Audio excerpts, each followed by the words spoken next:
नमस्कार। आज हम एक ऐसे विषय की गहराई में उतर रहे हैं जो सदियों से भक्तों और जिज्ञासुओं के मन में रहा है। राधा रानी के जीवन का अंतिम अध्याय क्या था? ये सवाल अक्सर उठता है ना? लेकिन इसका जवाब शायद वैसा सीधा नहीं है जैसा हम सोचते हैं। मतलब पारंपरिक जीवन मृत्यु जैसा। बिल्कुल। और ये समझना बहुत जरूरी है कि आज जो हम बात कर रहे हैं वो किसी ऐतिहासिक तथ्य या आप कहें किसी भौतिक घटना का विश्लेषण नहीं है। हमारी चर्चा का आधार है भक्ति साहित्य, संतों की व्याख्याएं और जो स्रोत हमें मिले हैं। ये स्रोत असल में राधा रानी के जीवन के गहरे आध्यात्मिक पहलू और उनके दिव्य स्वरूप पर ज्यादा रोशनी डालते हैं। हाँ, क्योंकि देखिए, राधा रानी का नाम जैसे ही जहन में आता है तो कृष्ण के प्रति उनका वो अनन्य प्रेम, वो भक्ति, वही छवि उभरती है। ऐसा लगता है जैसे उनका पूरा अस्तित्व ही उसी प्रेम से बना था।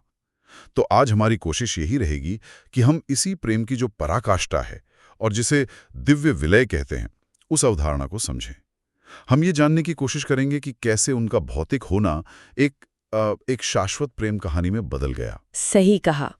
हमारा लक्ष्य किसी भौतिक अंत की खोज करना है ही नहीं, बल्कि हम उस शाश्वत प्रेम को, कृष्ण के साथ उस अद्भुत एकात्मता को और भक्ति साहित्य में जो उनके अमर अस्तित्व का वर्णन है, उसके रहस्य को समझना चाहते हैं।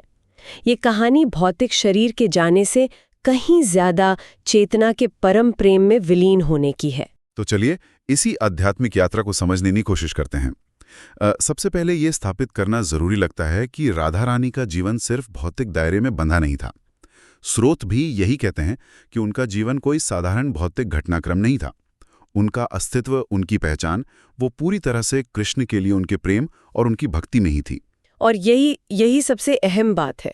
जब किसी का पूरा वजूद ही प्रेम और भक्ति पर टिका हो, तो फिर मृत्यु जैसा शब्द अपना सामान्य अर्थ खो देता है ना?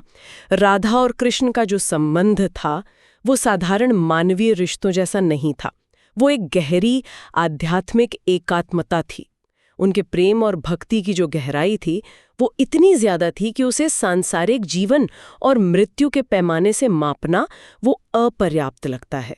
ये समझना होगा कि उनका जीवन भौतिक शरीर से चलने के बजाय आध्यात्मिक ऊर्जा और प्रेम से चल रहा था। अच्छा, तो अगर हम पारंपरिक मृत्यु की बात नहीं कर रहे, तो फिर भक्ति साहित्य और संत इस विषय को कैसे सामने रखते हैं? वो उनके इस भौतिक संसार से जाने को किस तरह देखते हैं? यहीं पर यह विषय और भी गहरा और समझने लायक हो जाता है। देखिए, भक्ति साहित्य और संतों की व्याख्याओं के अनुसार राधा रानी की कोई वैसी मृत्यु हुई ही नहीं जिसे हम आम भाषा में समझते हैं, बल्कि एक ज्यादा सुंदर और गहरी अवधारणा सामने आती है दिव्य विलय की। ऐसा कहा जाता है कि वे अपने प्रेम, अपनी भक्ति के चरम पर पहुंचकर अपने आराध्य कृष्ण में ही पूरी तरह से विलीन हो गईं, एकाकार हो गईं। विलीन होना। क्या आप इसे थोड़ा और समझा सकते हैं? इसका ठीक मतलब क्या है?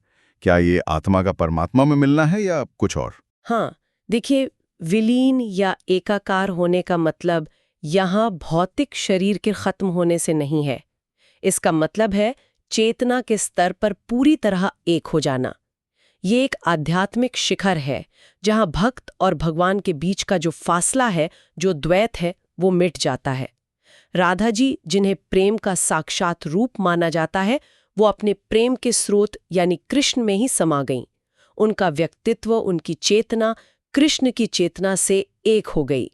इसे आप प्रेम की अंतिम मंजिल कह सकती हैं, जहां प्रेमी और प्रियतम बस एक हो जाते हैं। स्रोत भी इसी भाव को दिखाते हैं। राधा रानी ने कृष्ण के साथ अपने दिव्य प्रेम में ऐसे विलीन हो गईं कि उनका अस्तित्व शाश्वत प्रेम और भक्ति में बदल गया। तो ये एक रूपांतरण है, अंत नहीं। ये समझना कि ये अंत नहीं बल्कि एक रूपांतरण है या एक तरह का एकीकरण, ये तो पूरी बात को ही बदल देता है। तो क्या ये कहना ठीक होगा कि ये उनके प्रेम की यात्रा का कोई दुखद अंत नहीं बल्कि उसकी पूर्णता थी, एक तरह की कंप्लीशन? निश्चित रूप से, बिल्कुल। इसे मृत्यु के बजाय अमर प्रेम की पूर्णता कहना कहीं ज्यादा सही है, जैसा कि हमारे स्रोत भी बताते हैं। ये उनके जीवन भर की जो भक्ति थी, जो प्रेम साधना थी, उसका सबसे ऊंचा शिखर था, जहां उनका प्रेम अपनी अंतिम मंजिल पर पहुंच गया। अपने आराध्य में पूरी तरह समा जाना। ये उनके प्रेम की शाश्वत प्रकृति का सबूत है कि वो प्रेम भौतिक शरीर के होने या ना होने पर निर्भर नहीं था। वो प्रेम तो समय और स्थान से परे था और आखिरकार उसी दिव्यता में मिल गया जिससे वो जन्मा था। ये विचार कि प्रेम खुद ही अमरता का एक रूप हो सकता है, ये बहुत बहुत शक्तिशाली है। पर क्या भक्ति साहित्य में इस विलय के क्षण का कोई खास वर्णन मिलता है? कोई ऐसी कहानी या प्रसंग जो इसे और साफ करता हो? देखिए, भक्ति साहित्य में सीधे तौर पर किसी एक मृत्यु या विलय की घटना का कोई एक ऐसा विवरण मिलना मुश्किल है जिसे सभी मानते हों, क्योंकि अलग अलग संत और संप्रदाय इसे अपने अपने भाव से देखते हैं, अपने नजरिए से। कुछ कथाओं में ऐसा आता है कि द्वारका में कृष्ण से मिलने के बाद राधा रानी एक अलग जगह पर ध्यान में लीन हो गई और वहीं कृष्ण का स्मरण करते करते उनके तेज में विलीन हो गई। कुछ दूसरी व्याख्याएं इसे किसी एक पल की घटना नहीं मानती, बल्कि एक सतत प्रक्रिया मानती हैं कि राधा तो हमेशा ही कृष्ण में विलीन थीं, उनका अलग दिखना तो सिर्फ लीला के लिए था। लेकिन महत्वपूर्ण ये है कि सभी व्याख्याएं इस बात पर सहमत हैं कि ये एक दिव्य घटना थी, कोई भौतिक अंत नहीं, और ये प्रेम की जीत थी। अच्छा, इसका मतलब ये है कि अलग-अलग व्याख्याएं हो सकती हैं, इसमें विविधता है, लेकिन जो मूल भाव है वो वही है, प्रेम के जरिए दिव्यता में एक हो जाना। ये विविधता भी शायद इस विषय की गहराई को ही दिखाती है। बिल्कुल, ये दिखाता है कि ये विषय तर्क से ज्यादा अनुभव और आस्था का है। ये भौतिक शरीर की नश्वरता के विचार से ऊपर उठकर आत्मा के शाश्वत स्वरूप और प्रेम की जो बदलने वाली शक्ति है उस पर जोर देता है। ये बताता है कि कैसे गहरी भक्ति और बिना स्वार्थ का प्रेम इंसान को भौतिक सीमाओं से परे ले जाकर परमात्मा के साथ एक कर सकता है। ये सिर्फ राधा रानी की कहानी नहीं, बल्कि भक्ति मार्ग पर चलने वाले हर साधक के लिए एक प्रेरणा है। तो अगर हम राधा रानी की कहानी से मिलने वाली सीख की बात करें तो सबसे मुख्य संदेश क्या निकलता है इससे? सबसे गहरा और स्थायी संदेश तो यही है कि सच्चा प्रेम और सच्ची भक्ति कभी खत्म नहीं होती। वो नश्वर शरीर के बंधनों से आजाद हैं। राधा रानी का कृष्ण के प्रति जो प्रेम था वो समय और भौतिक सीमाओं को पार कर गया।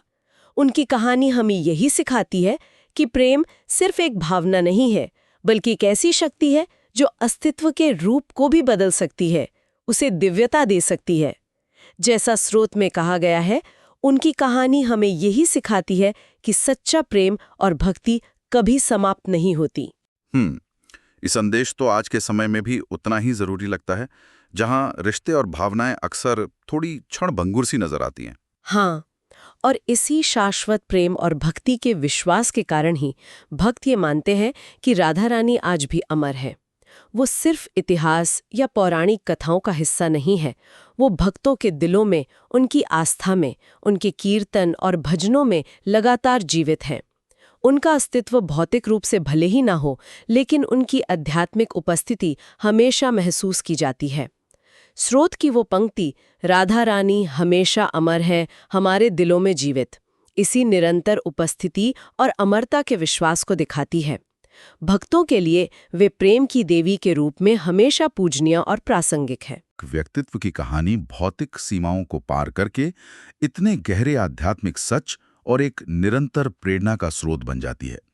यह हमें सोचने पर मजबूर करता है कि जीवन का मतलब शायद सिर्फ जन्म और मृत्यु के बीच की घटनाओं तक ही सीमित नहीं है, बल्कि चेतना और प्रेम के जो आयाम हैं वो कहीं ज्यादा फैले हुए हो सकते हैं।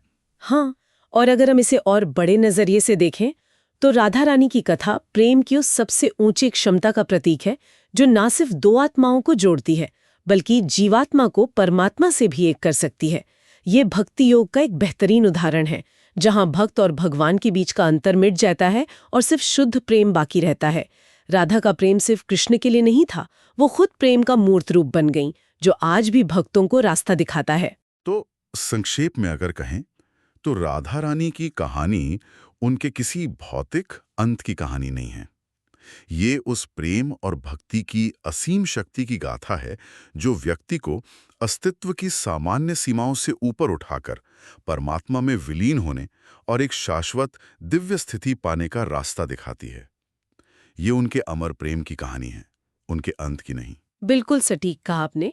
ये कहानी हमें भौतिकता से परे देखने और प्रेम, भक्ति और जीवन के जो आध्यात्मिक पहलू हैं उन्हें और गहराई से समझने के लिए प्रेरित करती है। ये दिखाती है कि कैसे मानवीय भावनाएं भी दिव्यता का स्पर्श पा सकती हैं। इस पूरी चर्चा ने कई परतें खोली हैं, लेकिन जाते जाते एक विचार मन में आ रहा है जो शायद हमारे श्रोताओं को भी सोचने के लिए प्रेरित करे।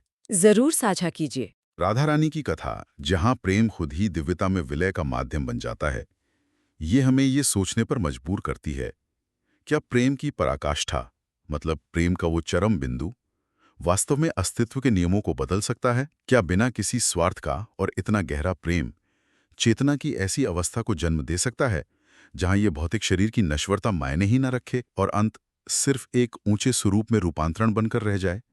क्या ऐसा संभव है?